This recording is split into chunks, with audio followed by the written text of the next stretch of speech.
What's going on, guys? What up, what up, what up? Cody Sperber, the Clever Investor, is here.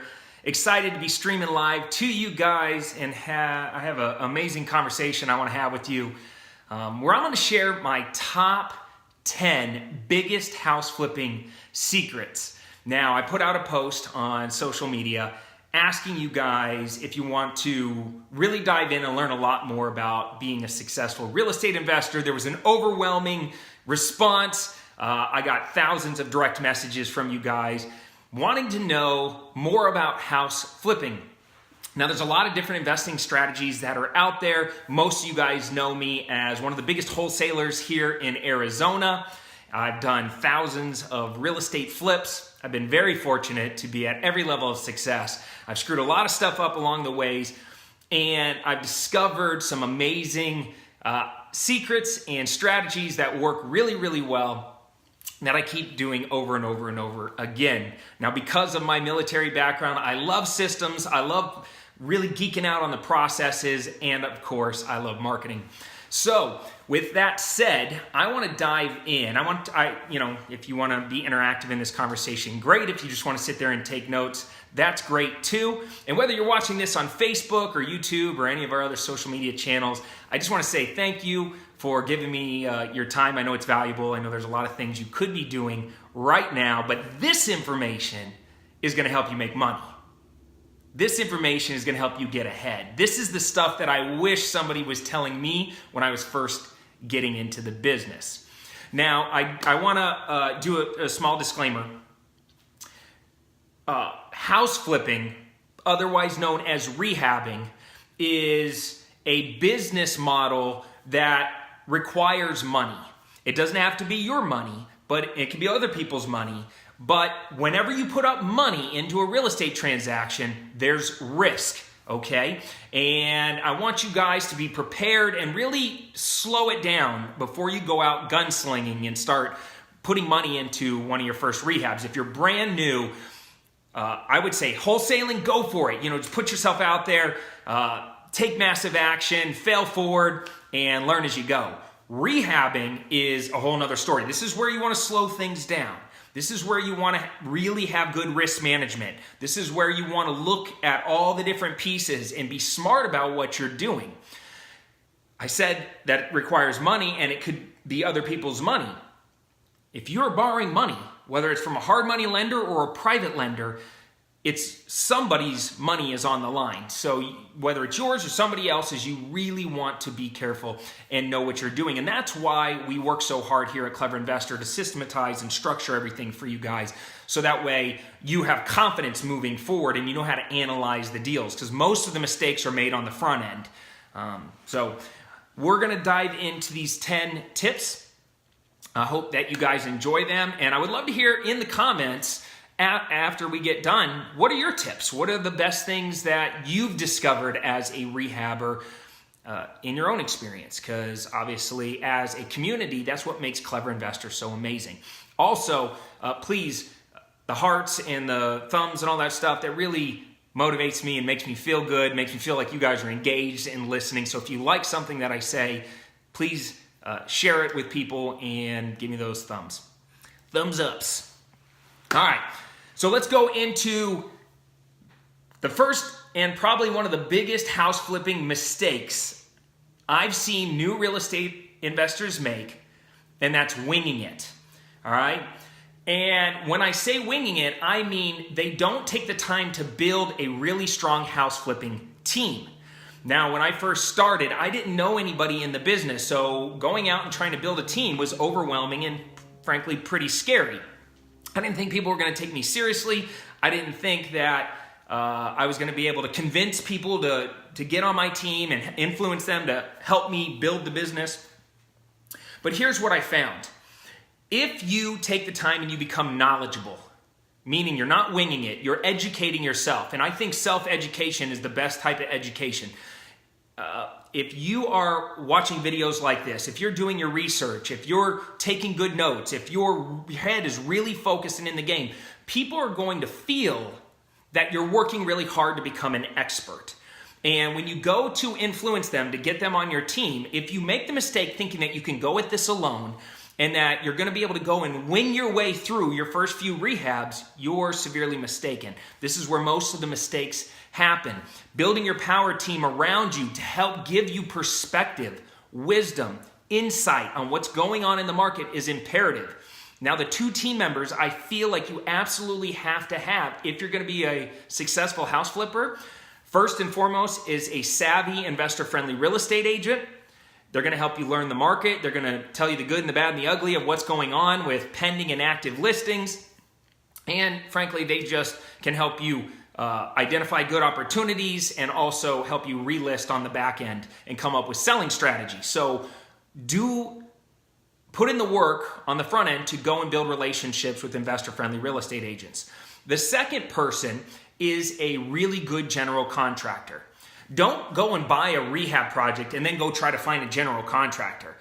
Start your hustle now. Get out there and find a good general contractor that has experience. The place I like to find new general contractors is through investor referrals. If you're struggling getting an investor to share their GC with you, that's totally normal. Most people hold good team members close to their chest. Do it in a roundabout off way. You know, whenever I wanted somebody to tell me who they're using, I would volunteer information first. I would say, I'm using this guy, John. He's really cool. He's great at, smaller projects. If you'd like John's information, here it is. And I kind of put myself out there and use the spirit of reciprocity as a way to get people to give me information. I also used the center of what I believe to be the entire real estate wheel, and that's my investor-friendly closing agent. Who knows every person in a transaction? The closing agent. So go to your closing agent and ask them who they know that's doing massive rehabs that they can connect you on either email or a text or a phone call, and leverage their relationships. Also, you can find them in the back of the local Real Estate Investing Association newsletters or talk to people down at the meetup groups. You're going to find some good general contractors if you just put yourself out there. So, tip number 1 is don't wing it. Build your power team prior to becoming a house flipper. Tip number 2, and this is probably the number 1 thing that most new rehabbers make the mistake of doing, and that's overestimating ARV. Now, ARV stands for after repaired value, and if you use eraser math, that means you kind of like put something down and you're like, that doesn't look good enough. So you start erasing numbers and bumping them up a little bit to make the project look and feel a little bit better. You're going to find yourself overreaching and getting yourself into trouble. You cannot rely on Zillow or Redfin or any other online source to tell you what your ARV is when doing a rehab. You have to dig a lot deeper. Your investor-friendly real estate agent is going to be your best friend at this moment. They're going to tell you a real comparative market analysis of what's going on. And then you take that information and get your lazy butt up out of your chair and go out into the market and drive the comps. Whenever I go in and I do a rehab, first off, my philosophy is I only rehab the best of the best. So put your wholesaler hat on for a second.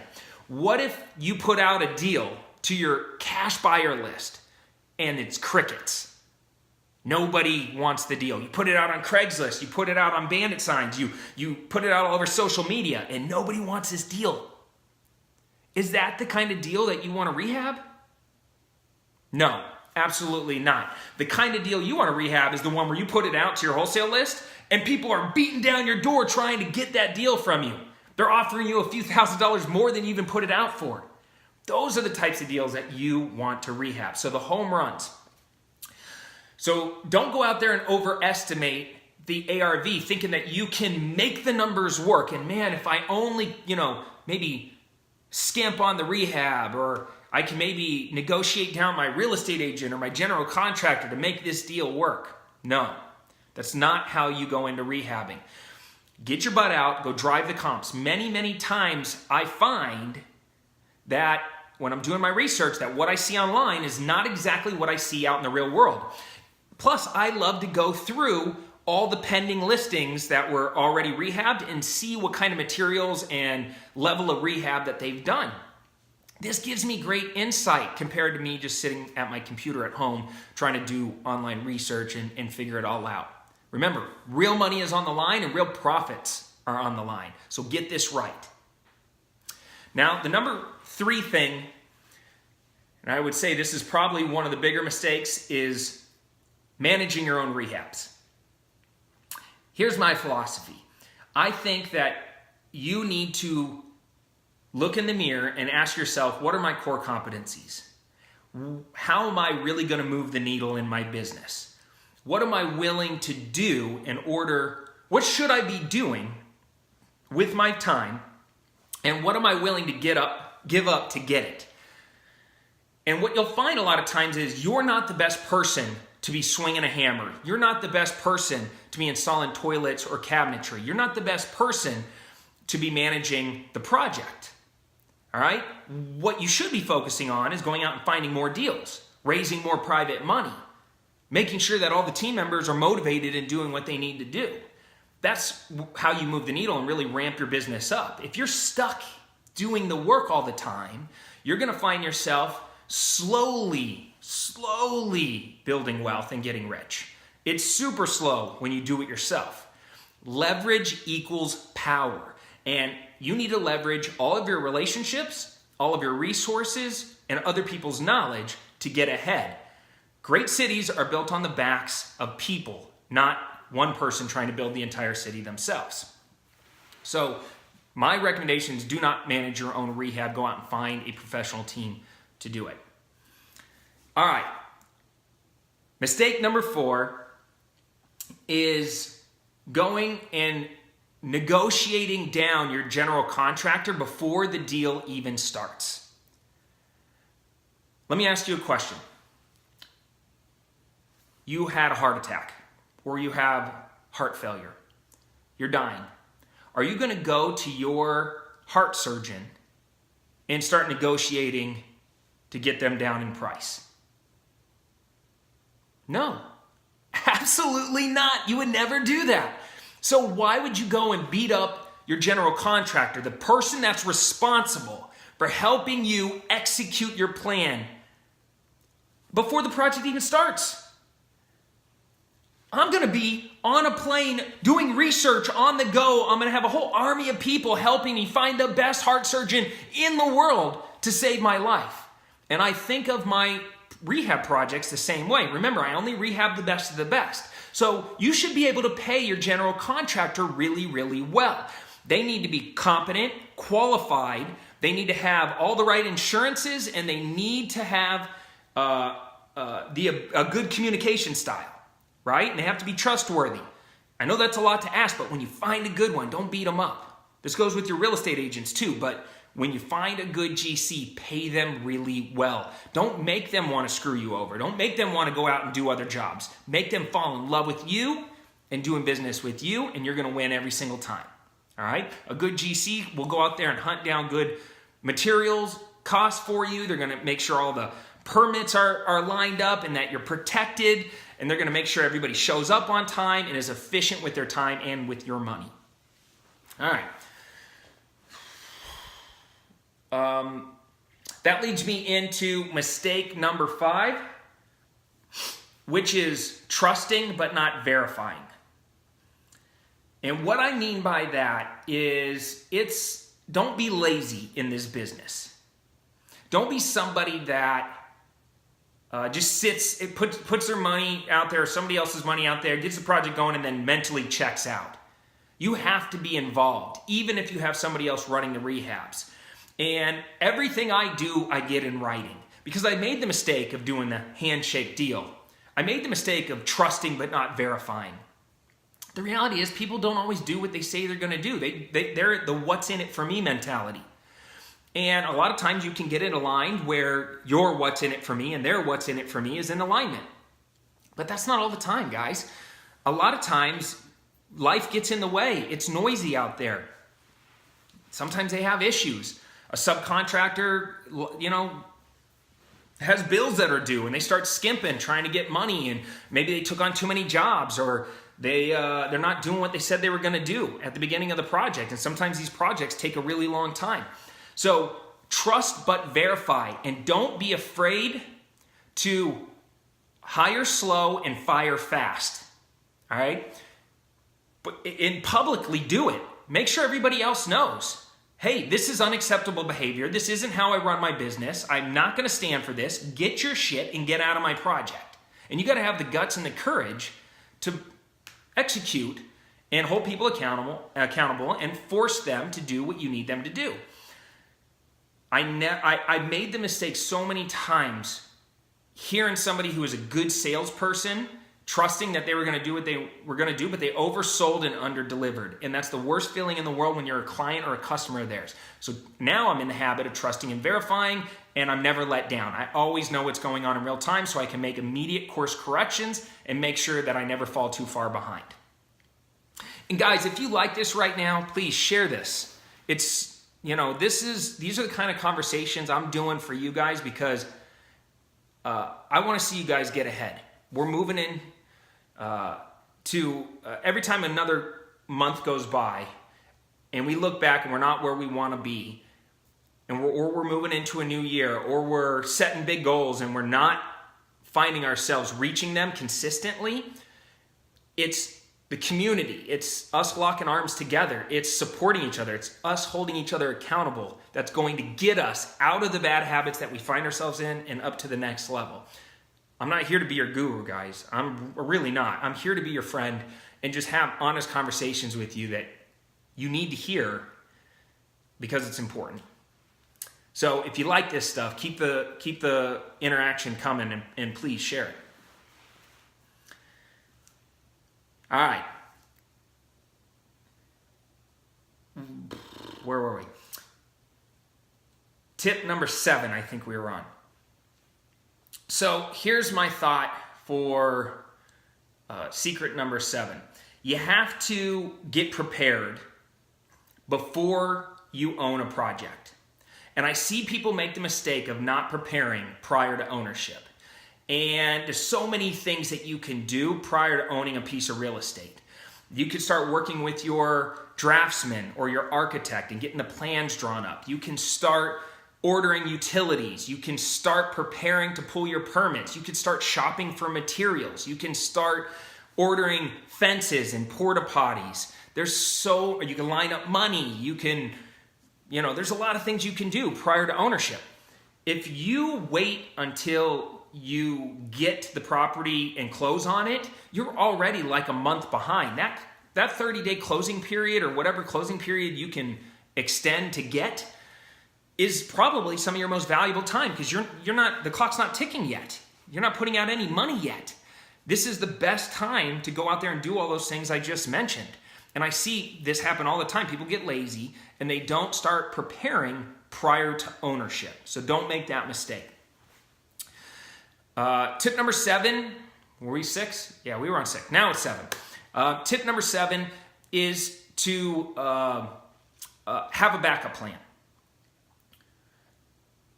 Most of my projects did not end up at the place I thought they were going to end up at when I was beginning the project and I was estimating what we were going to do. Most projects take a turn at some point during the project. New information comes available. Other houses close and lower the comps, or other houses close and raise the comps. And then I say to myself, wow, we can really go in and upgrade our materials and do a better job and make a lot of extra money just by doing some better fixtures or better materials in the property. So you got to be nimble in this business.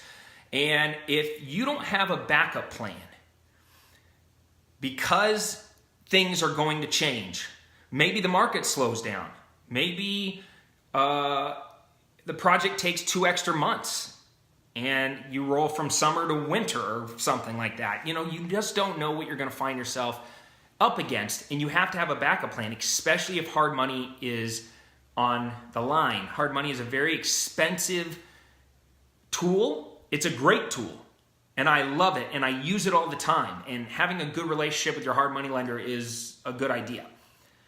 But when you have hard money on a property, that's the fastest way to go from a profitable deal to an unprofitable deal because of holding costs and financing costs. So have a backup plan. What are you going to do if this project doesn't sell for what you think it's going to sell? for? What is your backup plan? How are you going to get out of the hard money? Work with your power team members ahead of time and make a plan. Get ready to execute that plan at a certain point in the process if things aren't working out the way you want them to.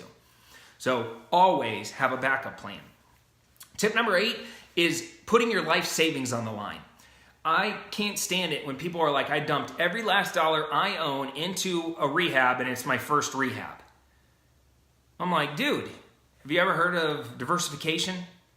If you're making a choice between food on the table or a rehab project, choose food, okay? Every single time, because there's a lot of work that goes into them and the market changes quickly.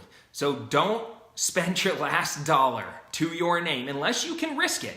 If you're a single person, you don't have kids, you don't have a family, and you can risk it, I say go for it. But if you cannot risk it, don't do it.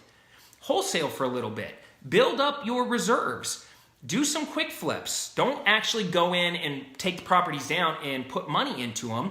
Instead, plan on wholesaling your first few. Get $10 or $20 or $30,000 in reserves. That's what wholesaling's for. I've wholesaled many great deals that I wish I could have rehabbed, but I wanted the money. I wanted the lifestyle. I wanted to be able to pay off debt. I wanted to be able to take my family on awesome vacations. I wanted to be able to feed my kids all organic food.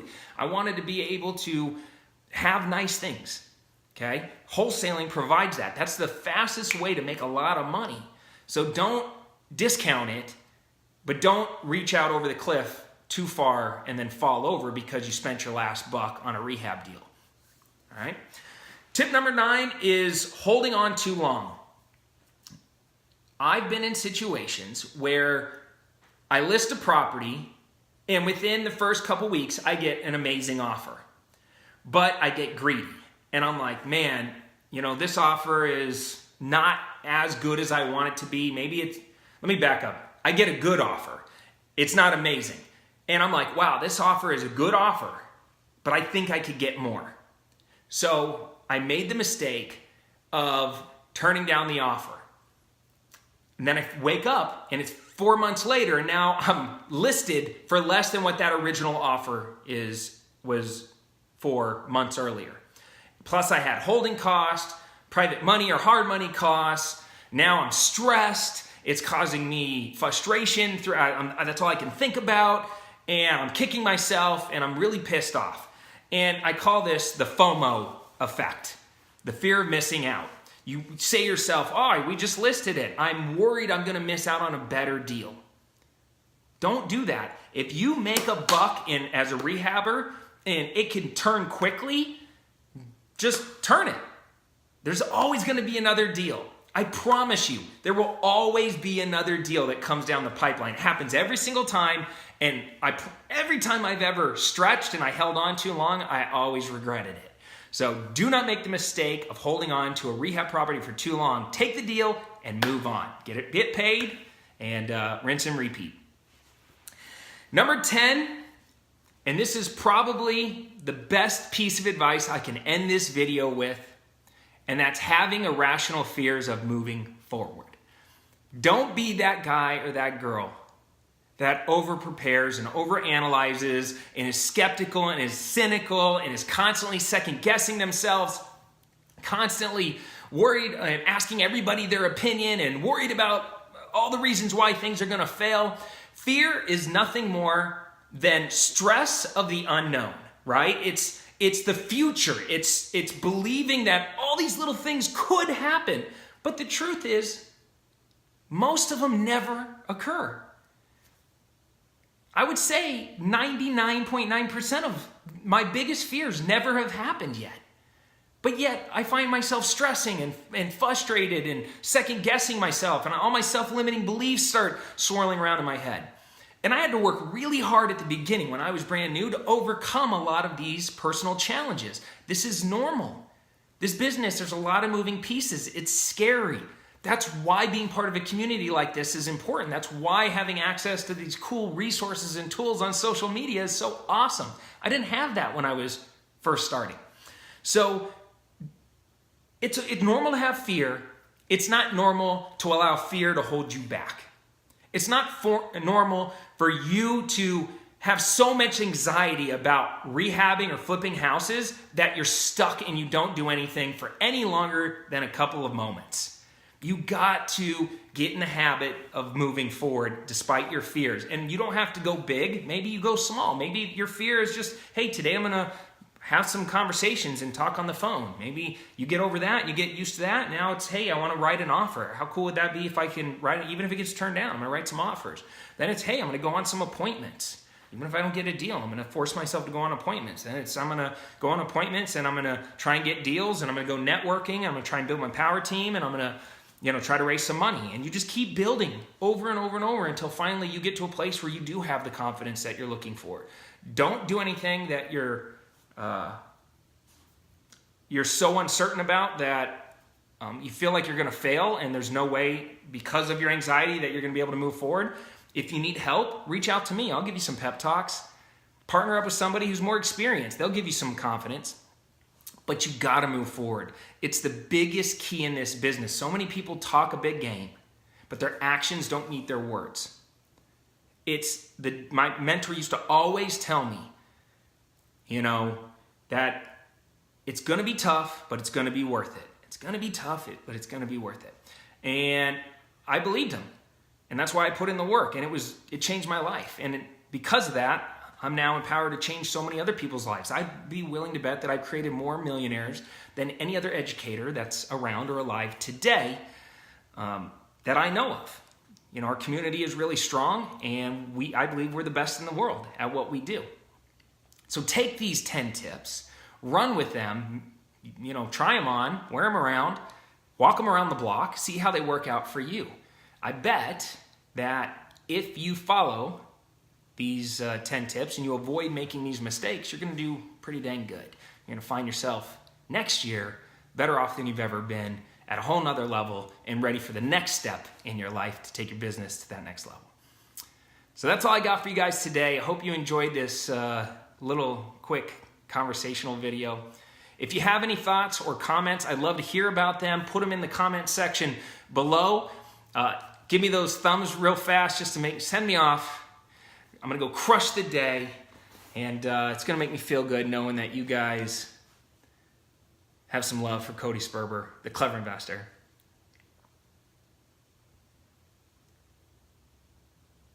You're welcome, guys. Appreciate you. I'll see you guys on the next video. Check out my YouTube channel, @CleverInvestor on YouTube. I'm really going to be focusing on putting a lot of great content out there as well. And make sure that you share this video on your wall so that way new people can come into our community and we can grow it. There's strength in numbers, guys. Let's do it together. Until next time, I'm Cody Sperber, the Clever Investor, signing off. Take care. Comb your hair. Sperber out.